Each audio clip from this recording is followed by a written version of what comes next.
Hello and welcome to another edition of Keeping It Honest. I'm your host, Daryl Dukes.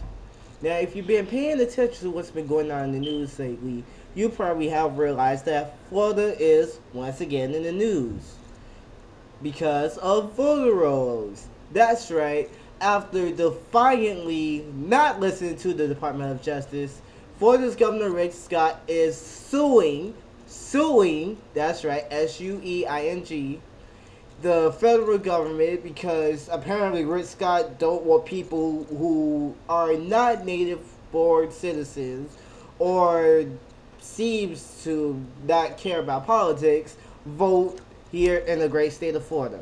Now, with this countersue from the Justice Department to Florida. So now everybody's involved in one big suing happy party. Can you believe once again Florida is trying to screw people over?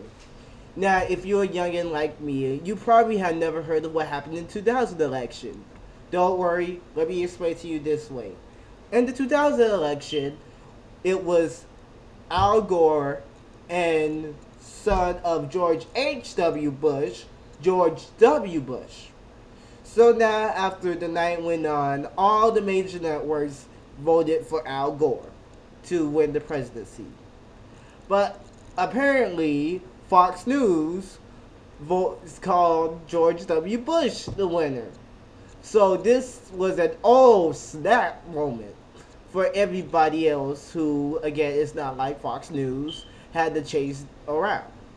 Now, we found out in the coming days that, something got screwed up with the Chads, which some of them had both of their names, Al Gore, George Bush, and none, and something else that went wrong that they didn't say.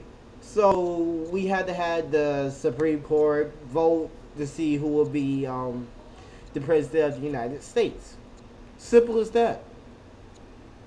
Now, let's see what. Now, compare those two ever since 12 years ago. Al Gore went on to have his own current TV network, which tries to go against MSNBC. Again, MSNBC is the liberal network, current TV is the progressive network. Now, no, current TV has probably rang the bell to some of you.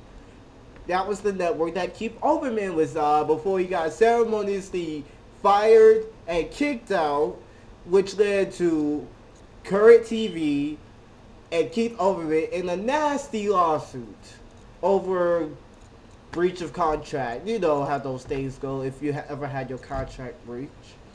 Now, George Bush became one of the worst presidents in the U.S. history. The worst. He was dumb, ignorant, and all else got this country in the mess that we're in. So that's how I see it. Now, if you're hearing the person that said, "Oh, that is not," obviously you haven't seen what he have done within the last 8 years. He has not. Like I said, if you're hearing the person in the background, then you are that person, a diehard Republican that claims Bush was the best president ever. You have no proof of that. Like, anywho, continue where I left off. If Rick Scott decides to keep going with this, his governorship will go straight to hell. Now, we all know Rick Scott's track story, Senate Bill 6, which basically gave us, the kids who are still in the school system, the chance to single-handedly screw teachers over out of their pay based off of test scores. Now, all the kids raised hell and high water, and SB 6 did not get passed.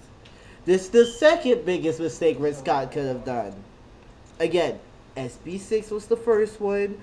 Going head-to-head with the government is the next one in a lawsuit. God help us all if you don't want to know what the third one is. So, Rick Scott, do us a favor.